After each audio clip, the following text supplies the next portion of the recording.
दोस्तों नमस्कार। आज हम बात कर रहे हैं संसार में सबसे दुखी कौन। आज हम जिस किसी से बात करते हैं वो ही सबसे बड़ा दुखी लगता है।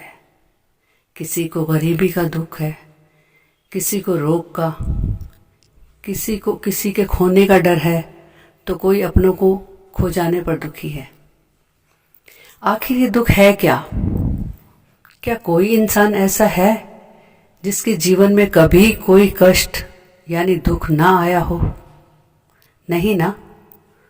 तो दोस्तों, हम अपने ही दुख को सबसे बड़ा क्यों मान लेते हैं? और सबसे मज़ेदार बात ये होती है कि जब हम कहते हैं हमने तो कोई आज तक किसी का बुरा नहीं किया, तो हमारे ही साथ ईश्वर ने ऐसा क्यों किया? इस पर मैं आपको एक प्रसंग सुनाती हूँ। एक बार एक व्यक्ति जो बहुत अमीर था, हर महीने वो ब्रह्म भोज करवाता था और अपनी दानवीरता के लिए बहुत प्रसिद्ध था। एक बार उसने ब्रह्म भोज करवाया। आंगन में रसोइया बड़े बड़े बर्तनों में खाना पका रहा था।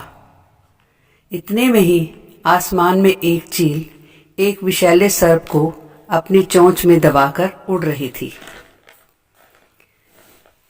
सांप ने अपने आप को बचाने के लिए जैसे ही विष निकाला, वो विष उस खीर में जा गिरा जो रसोइया आंगन में बना रहा था।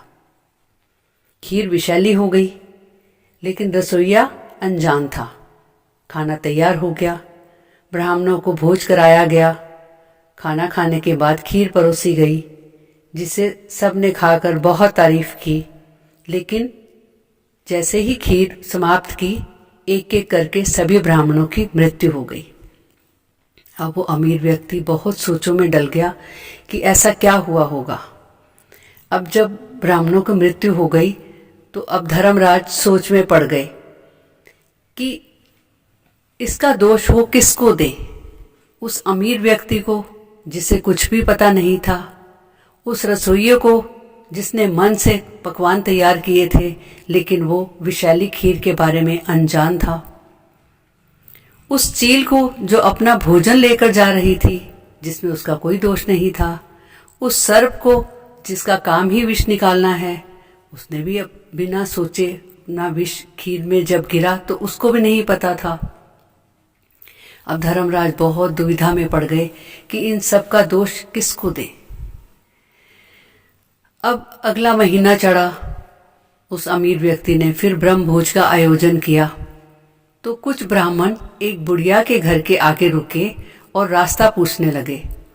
तो उस बुढ़िया ने कहा कि उस व्यक्ति के घर जा रहे हो जो ब्राह्मणों को बुलाकर उनकी हत्या कर देता है। ये सुनकर ब्राह्मण बहुत सोच में पड़ गए, क्योंकि उन्होंने तो उस अमीर व्यक्ति की दानवीरता सुनी थी। अब धर्मराज जी बहुत प्रसन्न हुए, बोले कि हमें दोषी मिल गया।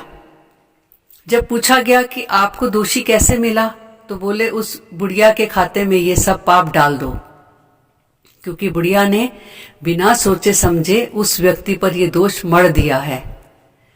तो सबसे असल दोषी जो है वो बुढ़िया है।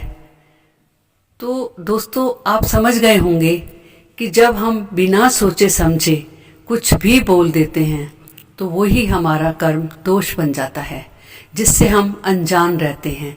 हम समझते हैं कि हमने तो कोई दोष किया ही नहीं, तो ये हमें फल क्यों मिला?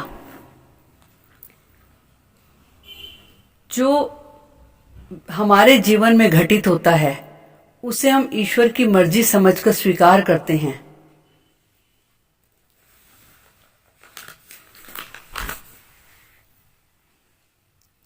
बिना सोचे समझे यदि हम किसी पर दोष मढ़ देते हैं और हम ये समझते हैं कि हमने कुछ नहीं किया, तो दोस्तों यही हमारा सबसे बड़ा पाप होता है, जिसके बारे में हम अनजान रहते हैं कि हमने तो अपना कोई काम गलत नहीं किया, फिर हमें ये सज़ा क्यों मिली।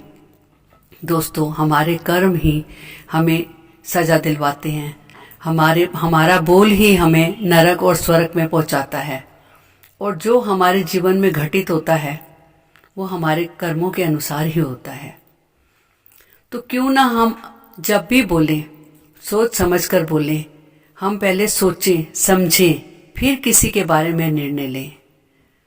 तो दोस्तों, इससे हमारे दिल में कोई बोझ नहीं रहता और हम प्रसन्न रहते हैं, और प्रसन्नता ही हमारे जीवन में हमारे दुख को कम कर सकती है। दूसरी बात, जो हमारे जीवन में घटित होता है उसे हम ईश्वर की मर्जी समझकर स्वीकार करें तो हमारा दुख कम हो जाता है। जो हो गया उस पर आपका जोर नहीं चल सकता। जब हम उसे बदल ही नहीं सकते तो आने वाला कल खराब क्यों करें।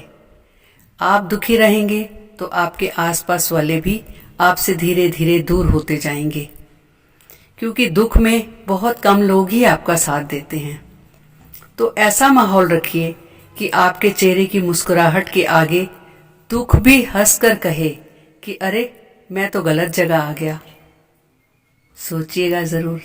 धन्यवाद।